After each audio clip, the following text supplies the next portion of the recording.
계속 이어서 영상 말씀드리겠습니다. 관찰법 246쪽부터 250쪽까지입니다. 관찰이라고 하면은 좀 다른 얘기입니다. 제가 여러분들을 이제 실제로 대면해서 강의를 지금까지 계속 해왔는데요. 지금 저는 여러분들을 관찰을 못하잖아요. 대신에 여러분은 저를 관찰할 수가 있죠.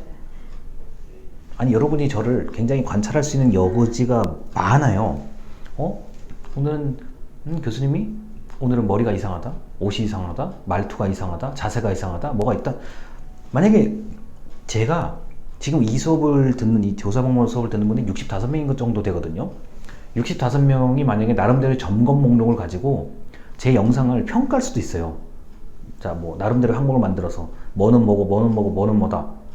지금 여러분들은 저의 영상을 보고 저를 관찰할 수 있는 거잖아요. 충분히 그렇게 할 수 있고요.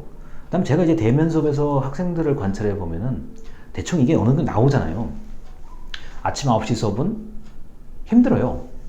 아침 9시 수업은 보통 이제 9시 50분, 10시 한 10분까지는 좀 정신이 맑다가 10시 30분에서 10시 50분 정도 되면은 이제 좀 졸기 시작하죠. 좀 피곤함을 느끼죠. 그러다 이제 11시 반쯤 되면은 약간 이제 점심시간이 다가오기 때문에 분위기가 약간 이제 올라갑니다. 제가 보기엔 그래요.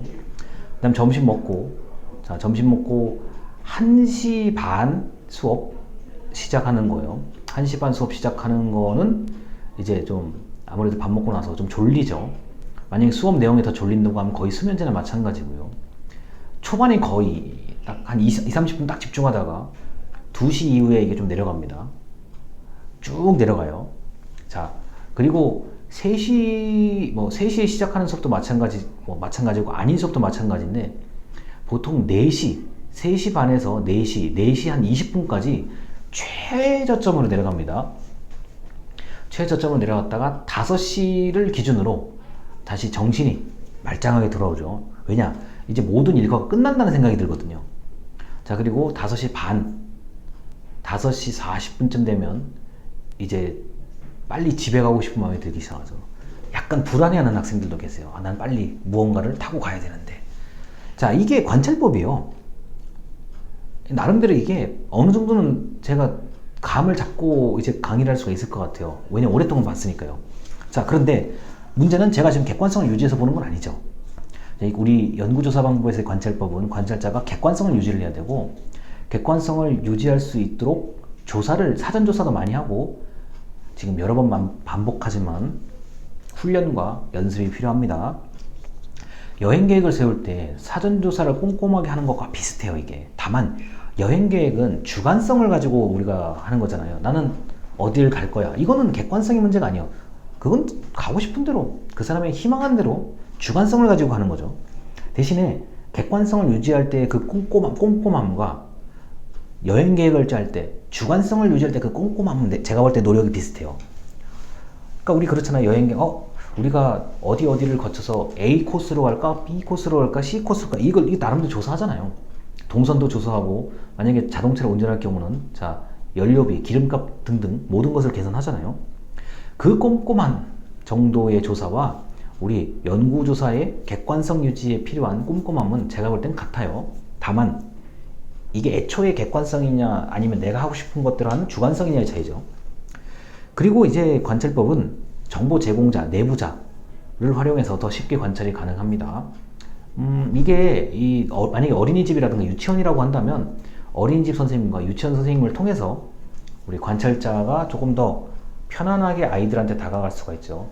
여러분들 뭐 이런 거잖아요. 뭐 선생님들이 그러죠. 뭐 여러분들 오늘 여러분들이 뭐뭐뭐 할 누구누구예요. 자, 박수. 그럼 아이들은 금방 호응을 하고 보통 금방 그 친밀감을 유지하려고 합니다. 그래서 이런 정보 제공자, 내부자 또는 매개 역할, 중개 역할 하는 사람이 있고 없고의 차이가 커요. 특히 자, 이거는 인류학이요. 어떤 특정한 마을이나 부족을 연구하러 가는 사람한테는 그 마을이나 부족의 특정한 사람을 알고 가는 것과 모르고 가는 것은 큰 차이가 날 수가 있죠. 이게 우리가 흔히 말하는 적도, 우리 지구에 있는 북반구, 남반구의 적도 근처에 있는 어떤 부족들, 소수민족들을 찾아가서 조사할 때 그 사람들하고 같이 먹고 자고 해야 되니까요. 이럴 때 정보 제공자, 내부자 굉장히 중요하죠. 그리고 우리가 여행을 생각해보자. 여행을 갈 때 현지의 가이드, 현지의 안내원이 있고 없고의 설명을 하고 안 하고의 차이는 분명히 있습니다. 그렇게 생각하시면 크게 어려움이 없어요. 친밀감 형성은 관찰법에서도 중요해요. 안 친밀한데 어떻게 관찰을 할 거냐는 거죠. 제 말은. 그리고 특히 뭐 학생들이라든가 우리 어르신들이라든가 그 마음의 좀 문을 좀 잘 못 여는 대상을 이제 관찰할 때 친밀감 형성은 시간이 많이 걸릴 수도 있습니다. 우리가 항상 사교성이 좋은 사람만을 관찰하는 게 아니잖아요. 인간관계를 원활하게 맺는 사람만 관찰하는 게 아니기 때문에 친밀감 형성은 초반에 이 관찰법은 특히 완전히 같이 생활하고 어울리는 형태의 관찰법은 친밀감 형성이 더디게 일어날 수도 있습니다. 그리고 내가 반드시 직접 관찰하지 않더라도 직접 같이 섞여서 어울리지 않더라도 각종 장비나 기술을 활용할 수가 있죠. 특수한 창문, 우리 범죄 수사할 때 쓰는 거예요. 범인을 신문할 때 쓰는, 나는 저쪽을 볼 수 있지만 저쪽은 나를 볼 수 없는 창문이라고 얘기하죠. 그런 특수한 창문을 통해서 자, 어떤 범인의 그 피의자의 태도를 좀 볼 수가 있고요. 말투도 들을 수가 있죠. 그리고 카메라, 아까 얘기했듯이 여러 각도에서 카메라 설치할 경우, 그리고 녹음이요. 저는 지금 저 넥타이 핀 마이크를 통해서 휴대폰을 거쳐서 녹음을 하고 있는 건데, 자, 녹음의 기술은 원체 다양해서요. 만약에 이게 기술적으로만 가능하다 그러면 옆방에서 제 말을 완벽하게 녹음할 수가 있죠. 저는 이게 100% 가능하다고 봅니다. 그리고 뭐 이런 거요. 일반적인 소음, 아파트의 뭐 소음, 진동 이런 것들은 인간의 귀로 관찰하는 것, 듣는 것보다는 측정하는 게 오히려 더 정확할 수가 있고요. 그 다음에 인간이 귀로 듣지 못하는 어떤 주파수 대역에서 좀 벗어난 것들이요. 여기서 여기까지 가청 주파수라고 해요. 들릴 수 있는 가청 주파수에서 벗어난 주파수 같은 경우는 기계로 측정하는 게 월등히 정확하죠. 자, 그래서 눈으로 보는 것만 관찰법이 아닙니다.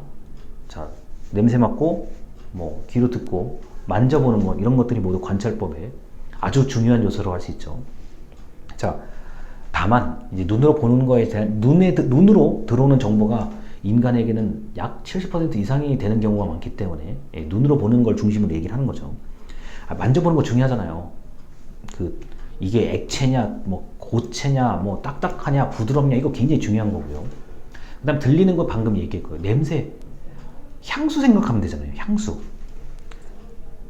이거는 레몬 향과 비슷하다, 사과 향과 비슷하다, 아니면은 이거는 좀 냄새 맡기 좀 아주 불편하다, 불쾌하다.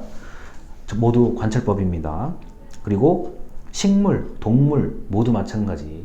이 향으로 맞는 것은 아주 중요한 내용들입니다. 자, 그래서 관찰법 여기까지 말씀드렸습니다. 감사합니다.